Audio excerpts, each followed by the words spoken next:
Hello, welcome to this channel. तो हमने coordinate geometry start किया था और हमने सबसे पहले वीडियो में इस कोऑर्डिनेट ज्योमेट्री के सबसे पहले वीडियो में हमने डिस्टेंस फार्मूला को देखा था और उसके क्वेश्चंस किए थे और हमने उसको बहुत ही अच्छे तरीके से समझा था।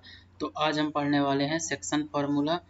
ये भी बहुत इंपॉर्टेंट रहेगा, डिस्टेंस फार्मूला की तरह ये रहेगा और इसमें एक फार्मूला रहेगा और इसे हम कुछ क्वेश्चंस भी करेंगे तो आपको ज़्यादा अच्छे से समझ में आएगा। तो हम आगे बढ़ते हैं। तो जैसा कि हमारा पहला पॉइंट लिखा है कि the coordinates of the point P, जिसके कोऑर्डिनेट है x, y, which divides the line segment joining the points A x1 y1 and B x2 y2 internally. तो इसका मतलब ये है, ये हमें बोल रहा है कि जैसे कि कोई पॉइंट्स हैं, यदि जैसे ये हमारा हो गया पॉइंट, ये हमें बोल रहा है कि जैसे ये हमारा हो गया पॉइंट A x1 y1, ये हमारा A हो गया और हमारा एक दूसरा पॉइंट है B जो कि उसके कोऑर्डिनेट है x2, y2। तो कोई एक P पॉइंट होगा इस लाइन में इन दोनों पॉइंट्स को ज्वाइन करने वाली लाइन में कोई एक P पॉइंट होगा, कहीं पे भी होगा। मान लेते हैं यहाँ पे है, जिसके कोऑर्डिनेट है x, y। तो ये P जो है x, y, वो A और B को किस रेशियो में डिवाइड कर रहा है, m1, m2 में। तो ये जो हमारी जो लाइन थी AB, इसको ये पॉइंट P x, y जो है वो m1, m2 में रेशियो में डिवाइड कर रहा है इंटरनली। यहाँ पे बोल रखा है इंटरनली, मतलब इसके अंदर डिवाइड कर रहा है। यदि ये यहाँ से बाहर से करता तो वो फिर उसके लिए अलग से हम देखते और उसके लिए अलग से हम फॉर्मूला देंगे।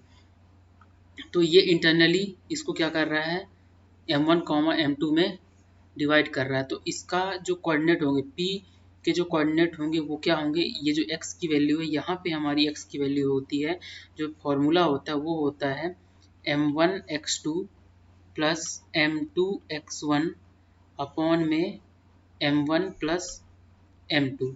आपको क्वेश्चन में हो सकता है a दिया हो पूरा, b दिया हो और m1 m2 दिया हो, तो आपको x और y निकाल पूछेगा और ये p के कोऑर्डिनेट पूछ लेगा। ठीक है, तो ये x की वैल्यू हो गई। उसके बाद हमारा होगा y की वैल्यू क्या होगी, तो ये y की वैल्यू होगी m1 y2 plus m2 y1 upon में ये हो जाएगा m1 प्लस m2। तो ये जो हमारा होता है ये होता है सेक्शन फार्मूला। ये फार्मूला हमारा क्या होता है, सेक्शन फार्मूला। और ये फार्मूले को मैं याद रखने की ट्रिक भी बताऊंगा कि आप इसे कैसे याद रख सकते हैं, या फिर आप फार्मूला लिख के आप इसे तुरंत ही आप डिराइव कर सकते हैं। तो ये हमारा हो गया सेक्शन फार्मूला। इसी को हम क्या बोलते हैं, इसी को हम बोलते हैं सेक्शन फार्मूला। सेक्शन फार्मूला यही है हमारा सेक्शन फार्मूला। अब हम आगे बढ़ते हैं और देखते हैं कि यदि जो हमारा m1 m2 था, ये जो m1 m2 था, यदि हम इसको लिख देते हैं k, 1, यदि हम k, 1, क्योंकि हम ये इजीली सॉल्व कर पाएंगे क्योंकि m1 और m2 दोनों आ गया है। तो हमारे लिए एक ये दिक्कत हो जाएगी कि हमको ये कैलकुलेशन में ज़्यादा दिक्कत हो सकती है। तो हम इसको k, 1 मान लिया करेंगे, तब क्या फार्मूला बनेगा हमारा वो हम देखते हैं। तो जैसे ये हमारी हो गई लाइन और यहाँ पे जो हमारा था पॉइंट वो है a x1, y1, ये हो गया हमारा b x2, y2। तो कोई एक पॉइंट p होगा x, y जो इन्हें k रेशियो 1 में डिवाइड कर रहा होगा। तो ये जो x की वैल्यू हो जाएगी k के फॉर्म में। अब हमें देखना, पहले तो हमने m1 m2 में देखा था, आपको ये फार्मूला याद रखने की जरूरत नहीं है, आप ये वाला फार्मूला याद रखेंगे अब जो मैं बताऊंगा। ये तो एक रेफरेंस के लिए मैंने लिखा कि इससे आप ये वाला लिखे हैं। तो k x2 plus y2 upon k plus 1 और y की वैल्यू क्या हो जाएगी, k y2 plus y1 upon में k प्लस 1। तो बेसिकली आप कर क्या रहे हैं कि आप m1 की वैल्यू k पुट कर रहे हैं और m2 की वैल्यू 1 पुट कर रहे हैं। तो यहाँ से दिख रहा है ये m1 और ये m2, तो इस तरीके से आप कर रहे हैं। तो बात एक ही होगी, आप चाहे कोई सही फार्मूला यूज कर लीजिए, पर यदि आप ये k वाला फार्मूला यूज करेंगे तो आपको कैलकुलेशंस में ये इजी पड़ने वाला है। तो अब हम देखते हैं ट्रिक क्या रहेगी हमारी, इसको याद रखने की हमारी ट्रिक क्या रहेगी। तो मैं आपको बताता हूँ इसको याद रखने की ट्रिक। तो जैसे ये हो गया हमारा पॉइंट A, ये हमारा हो गया पॉइंट A x1 y1, ठीक है, ये हमारा हो गया पॉइंट ए, और ये हमारा हो गया पॉइंट बी x2 y2। और यदि हम ये कोई पॉइंट ले लेते हैं x, y और रेशियो ले रहे हूँ k, 1, तो आपको करना क्या है, देखिए सबसे पहले आपको x इक्वल टू निकालना है। x का कोऑर्डिनेट निकाल रहे हैं तो इसका मतलब हम स्टार्ट किससे करेंगे, k से करेंगे, और सबसे पहले हम इसके साथ मल्टीप्लाई करेंगे ये, तो क्या हो जाएगा हमारा kx2।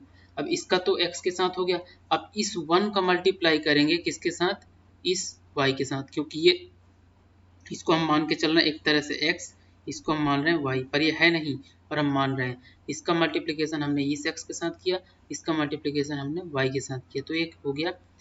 सबसे पहले तो ये होगा kx2, फिर उसके बाद ये 1 इंटू y1, तो ये हो जाएगा y1। उसके बाद टोटल कितना हमारा हो जाएगा k प्लस 1, तो ये हो गया। इसी तरह यदि मैं y के लिए लिखूँ तो हम y के लिए क्या हो जाए, अब आपको उल्टा करना है। अब आपको उल्टा कैसे करना है ये मैं दिखाता हूँ कि उल्टा कैसे करना है। अब आपको ये मैं इरेज कर दे रहा हूँ। अब इसी तरह अब आपको किसके लिए करना पड़ेगा, इसी तरह आपको, यदि अब आप इसको क्या मानेंगे, इसको आप मानेंगे क्या, इसको आप मानेंगे अब y और इसको मानेंगे x, तो इस k की वैल्यू किसके साथ मल्टीप्लाई होगा, अब ये y2 के साथ, तो k इंटू में क्या हो जाएगा हमारा ये y2 प्लस 1, ये x हो गया तो ये वाला x हो गया, तो 1 इंटू में x अपॉन में k प्लस 1। तो इसे जब आप लिखेंगे, आप खुद से जब लिखेंगे तो आपको समझ में आ जाएगा कि हम ये ट्रिक को यूज कैसे कर रहे हैं। तो k into x2 plus 1 into में y1, तो kx2 प्लस y1 अपॉन में टोटल k प्लस 1, ये रेशियो जो भी रहेगा उसका टोटल। उसके बाद जब y का कोऑर्डिनेट लिखेंगे, जब y लिखेंगे तो क्या लिखेंगे, k y2, हम y का लिख रहे हैं इसलिए हम y से शुरुआत कर रहे हैं, तो k y2 1 इंटू x1, ये x1 होगा अपॉन में टोटल k प्लस 1। तो इस तरह से हम इसको लिखेंगे। अब हम आगे बढ़ते हैं और क्वेश्चन हमारा सबसे पहला देखते हैं। Find the coordinates of the point which divides the join of -1, 7 and 4, -3 in the ratio 2, 3। तो ये हमें सब कुछ दे रखा है इस क्वेश्चन में। हमें दे रखा है x1 equal to -1, x2 equal to 4, y1 equal to 7। ये आप, मैं इसको यदि a मान लूँ, इस पॉइंट को, इसको मैं b मान लेता हूँ, तो हमें p पॉइंट निकालना है। और m1 इक्वल टू 2 दे रखा है और m2 इक्वल टू 3 दे रखा है। तो ये y1 7 हो गया, y2 हो जाएगा हमारा -3। तो हमारा फॉर्मूला क्या हो जाता था, x का फॉर्मूला हो जाता था हमारा mx2 plus m1x2 plus m2 y1, ये होता था हमारा फॉर्मूला। ये मैंने यहाँ पे बता रखा है m1x2 प्लस m2x1, ये मैं यहीं पे बना देता हूँ आपके लिए। ये मैं पूरा यहाँ पे स्ट्रेट लाइन बना के आपको बता देता हूँ कि कैसे हमारा ये फॉर्मूला लिखा जाएगा। तो ये हो गया हमारा लाइन, यहाँ पे हमारा हो गया ए पॉइंट जो कि है -1, 7, और ये बी पॉइंट है 4, -3, और यहाँ पे हमारा हो गया 2, 3, और इसको मैं मान लेता हूँ px, y।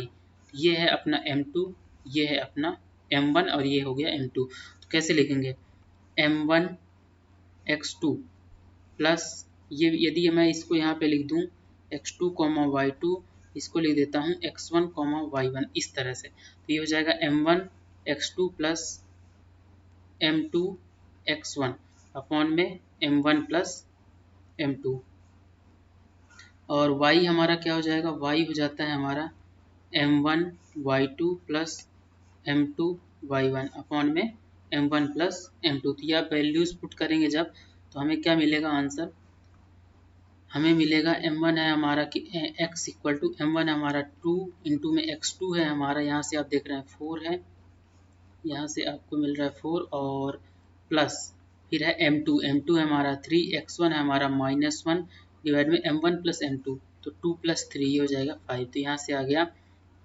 8 -3 डिवाइड बाई 5, और ये हो जाएगा 1।